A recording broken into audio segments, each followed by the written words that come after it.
White Fang by Jack London, Chapter 10, A Work Dog. It was time for White Fang to go to work. Life in the north was harsh, and everyone, including dogs, had to help out. Gray Beaver and Mitsaw started training the new puppies, including White Fang, as sled dogs. There were 7 puppies on the team. The others had been born earlier in the year and were 9 and 10 months old, while White Fang was only 8 months old. He worked on Mitsah's team with Lip Lip as his leader. They started off on small trips. It took them a while to get used to pulling the sled. At first they tumbled over one another, the reins tangled around their legs, and the straps slipped off their chests. Mitsaw had to stop the team several times to pull one of them out of a knot. The boy was afraid the dogs might choke. Lip Lip sometimes ran back toward the boy rather than straight ahead, almost running over the other dogs. Eventually, they learned to run next to one another without crossing the reins. Nor did any of them try to pass the other dog in front. They stayed in 2 straight lines and pulled the sled as one. This was as close to friendship as White Fang experienced with other dogs. When tied to the sled, they had to work as a team. There were still fights, but for the most part, White Fang and the other dogs kept their distance. It was a truce of sorts. White Fang enjoyed his work. He liked running through the snow, pulling against the leather straps across his chest. It was tiring and very hard work, but he had the energy for it. Also, he knew that it pleased his master when he performed well. It made White Fang proud to know that Gray Beaver was pleased. White Fang took all his job seriously. He was also very dedicated when it came to guarding his master's possessions. No one would risk coming near Gray Beaver's tent or touching something that belonged to him. White Fang always seemed to be there.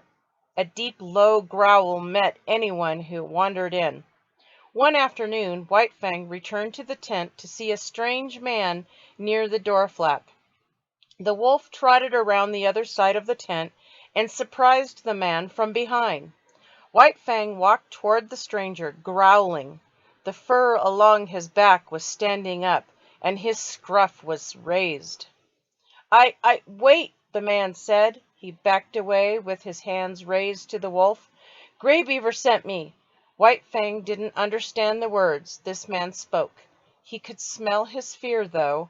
He knew that this strange man was terrified. The wolf kept walking.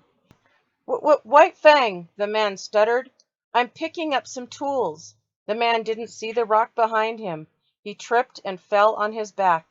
White Fang leapt toward him and took hold of his pant leg. The man started to scream. White Fang, down! It was Gray Beaver. He had returned to the tent just in time. He reached out to the man and helped him up. The wolf went back to stand by the tent. Surely his master would be angry that he had attacked a friend. But Gray Beaver started to laugh. So, Salmon Tongue, he said, I see you couldn't get past my wolf. The man brushed himself off. He was embarrassed and angry. You sent me back here knowing White Fang would bite, didn't you? Gray Beaver shrugged. Who's to say? White Fang is a good guard dog. You never know what he'll do.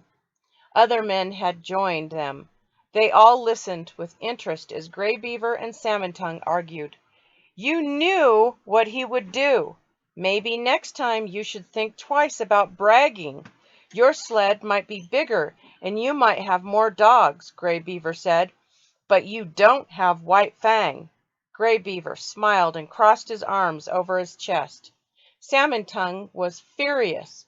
He realized that his friend was jealous. Gray Beaver had let him walk into danger because he wanted to look more powerful. What if White Fang had bitten him on the leg, the arm, or the throat? Salmon Tongue was lucky that the wolf had only wanted to scare him.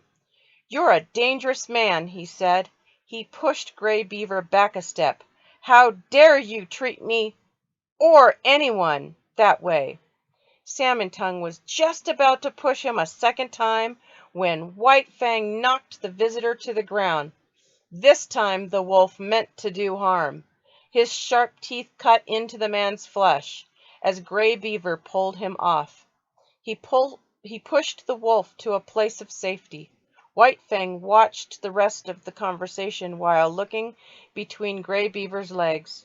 His master did not look angry. In fact, he looked quite happy. "This is something everyone should think about," Gray Beaver told all the men. "No one gets past me or my wolf." The other men started to walk away. One of them helped Salmon Tongue tie a bandage around his arm. He looked back at Gray Beaver and the wolf, shaking his head. Gray Beaver smiled. But White Fang was not happy. The world as he saw it was fierce and brutal, a world without warmth, a world without caresses and affection. Gray Beaver liked that the wolf kept his distance from others, that he was hard and mean.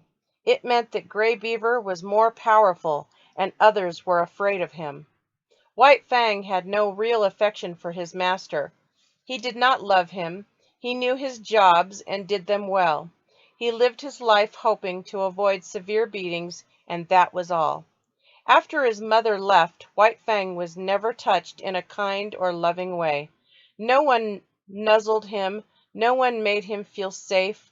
Soon he could barely remember her.